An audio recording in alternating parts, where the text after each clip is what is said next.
Welcome to Capitol Hill. I'm Lyndall Curtis. It's only the second policy the Coalition's unveiled, but the one much anticipated, the one on workplace relations. The opposition leader says it's cautious and sensible. The government says it's a reintroduction of the individual contracts that cut wages and conditions under work choices. Joining me this evening are two senators, Matt Thistlethwaite from the Labor Party and Mitch Fifield from the Liberal Party. Welcome to you both. Good afternoon. Good afternoon. We'll start with workplace relations, only the second policy unveiled by the Coalition in the lead up to the campaign. We will retain and improve the Fair Work Act. We want to protect workers' pay and conditions. We also want to maximise their opportunities to get good jobs. The only people with anything to worry about from this policy are dodgy union officials and their supporters. This is an important element in the Coalition's plan to create 1 million new jobs within 5 years and 2 million new jobs within a decade. Everybody knows that Tony Abbott and Liberals cannot be trusted on workplace relations. Today, they've released a policy which is short on detail in a lot of areas, but disturbingly is proposing to put individual contracts right back up the charts in workplace relations. Tony Abbott's extreme workplace relations policies should send a shiver up the spine of every Australian worker.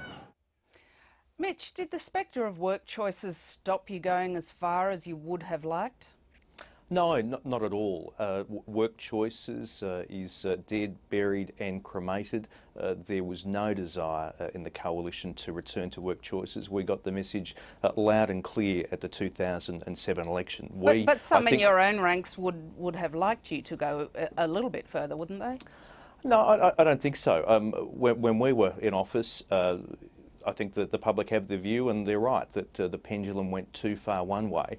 Under this government, the pendulum has gone too far the other way, and what we're seeking to do is to get back to the sensible centre, and that's why our plan is to keep the Fair Work laws, but to seek to improve them. We want to keep the independent umpire in place.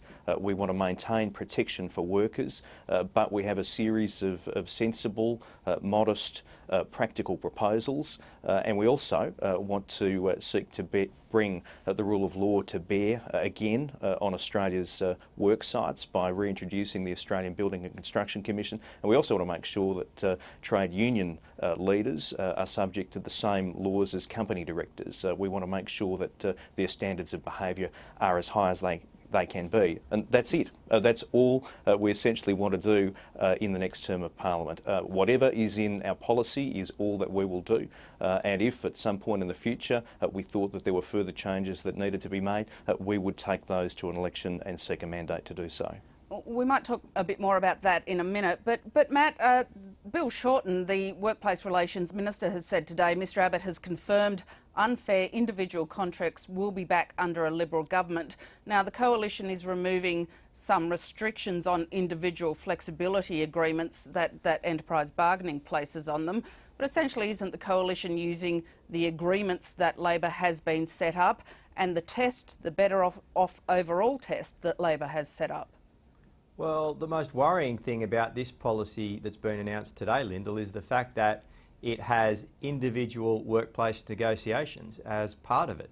But your policy has those individual flexibility arrangements as part of your policy, doesn't it? Well, only on the condition that they're signed off by Fair Work Australia, that they meet award conditions, and that they're not at a disadvantage compared to the enterprise agreement that may exist at the site. But I can remember during my time working as a lawyer, getting the phone calls. The thing I remember the most about work choices isn't the Building and Construction Commission, isn't the Rights at Work campaign, it's getting the phone calls from the parents who were saying to me, how is it possible in Australia that my son or daughter, young kids working as teenagers in retail in their early 20s, could be forced to negotiate as an individual with their employer without the protection of a union and have their conditions such as overtime and penalty rates wiped out. That's what you get with individual workplace negotiations, and that's what you're going to get under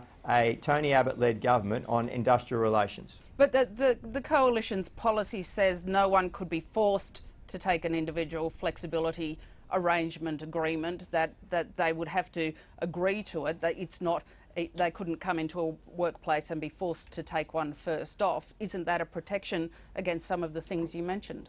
Lyndall, if you look at this policy, it's very similar to the policy that John Howard took to the 2004 election.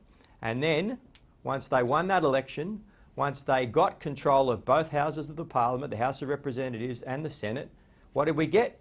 We got work choices. So the Australian public should be under no disillusion. You cannot trust the Liberals when it comes to workplace relations. What they do is they cut conditions when they come to government, and they do that to please the business lobby and big business in this community. And that's what they'll do again under this policy, and it opens up the door for them to do that.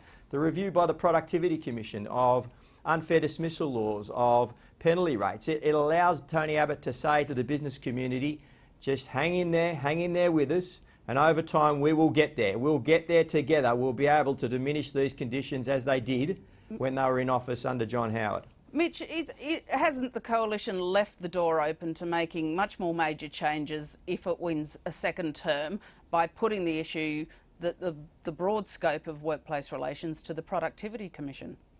Well, Lyndall, the Productivity Commission is not a body to be feared.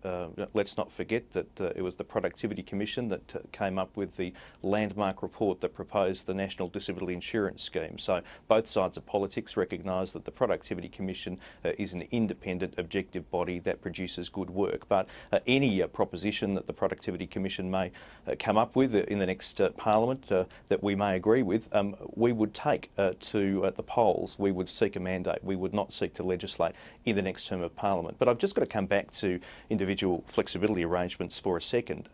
Let's not forget, individual flexibility arrangements were a creation of the Australian Labor Party. They are not individual contracts. They are not Australian workplace agreements.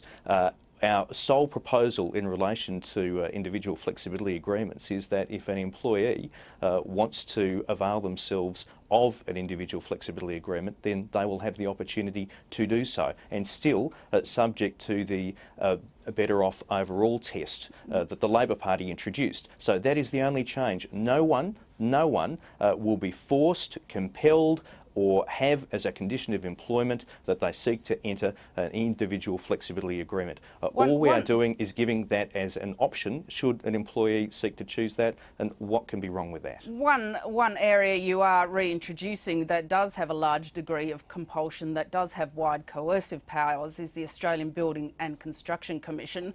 Why do you need to go back to that model? And does it, in some senses, do you need it when you have what you're setting up, the Registered Organisations Commission as well? Well, I think you need both. We've seen a rise in union militancy on work sites since the abolition of the Australian Building and Construction Commission. We've seen the unsavoury episodes at the Myer Emporium site in Melbourne. When we had the Australian Building and Construction Commission in place, we saw an increase in productivity in the building industry of about 10%. We don't want union thuggery to be entrenched in those workplaces, and you need a cop on the beat to make sure that that doesn't happen. But in addition, you need a registered organisation commission to make sure that the same rules, the same standards, the same penalties apply to union leaders as apply to company directors. Matt, one final question on this. Most workers aren't members of unions, are they? Do you think they'd be receptive to the sorts of campaigns that unions and Labor have run in the past against Coalition on industrial relations? I do, because the average union member these days, Lyndall, is a female working in the public sector, like my wife, who's a nurse. That's your average union member these days, and they rely on the protection of collective bargaining, decent unfair dismissal laws, and the right to have a real increase in their wages. But just going back to the point that Mitch Fifield made a moment ago, under Labor, the number of days lost to industrial disputes has actually fallen. So this scare campaign that the opposition run about the building industry simply isn't true. About 102,000 days per year lost under the Howard government due to industrial disputes. That's fallen to about 48,000 building size? under the Labor government. And Labor productivity has building actually been size? growing at a greater rate, about 1.7% under Labor compared to 1.3% under the Coalition. So the objective facts state that the Fair Work system that we have at the moment is working well. We might move on now. The government has announced that it will put a referendum at the time of the next election to recognise local government in the Constitution. Matt, it will be financial recognition seeking to overcome problems created by a couple of court cases. Is it more an administrative than a symbolic change? Well, it's an important change, Lyndall, because for the last 40 years, federal government has increasingly been funding a number of important programs at a local government level. The great beauty of being a senator is that I get to travel around New South Wales, particularly to rural and regional areas, and I go to places where we've been opening these wonderful new infrastructure programs under the local and regional infrastructure programs, things like upgrades to local libraries, upgrades to local halls, basic necessary infrastructure, and that's been put in jeopardy because of the chaplaincy case, and the government is simply suggesting an amendment to section 96 of the Constitution which would allow the federal government the power to directly fund local government, and I think that that's something that's long overdue. It's a sensible minor reform to our Constitution, and I welcome the fact that Tony Abbott said he'll support it. Mitch, a couple of the states, as I understand it, do have some concerns. I think one of those is Victoria, but will the Coalition, as Matt suggests, will the Coalition give this bipartisan support? Well, Lyndall, we all support local government and we support Commonwealth funding local government, and I think the example par excellence was the Roads to Recovery program of the Howard government, which saw local government deliver real bang for the buck on the ground. So we're all supportive of that, and we've indicated that we're happy if there are question marks over the capacity of the Commonwealth to continue to do that, to look at reinforcing the ability of the federal government to continue to have a financial relationship with local government. But what the government is doing is really setting this referendum up for failure. Local government is the creature and creation of state governments, and if you were seeking to embark upon this referendum, the first thing you would do would be to talk to and negotiate with the states. Now, I'm not aware that there is yet a single state that is in favour of this referendum. We're at 5 minutes to midnight in relation to the electoral cycle, and the government haven't taken the time to make the case to the Australian people for this referendum. Don't put a referendum up if you're really destining it to fail.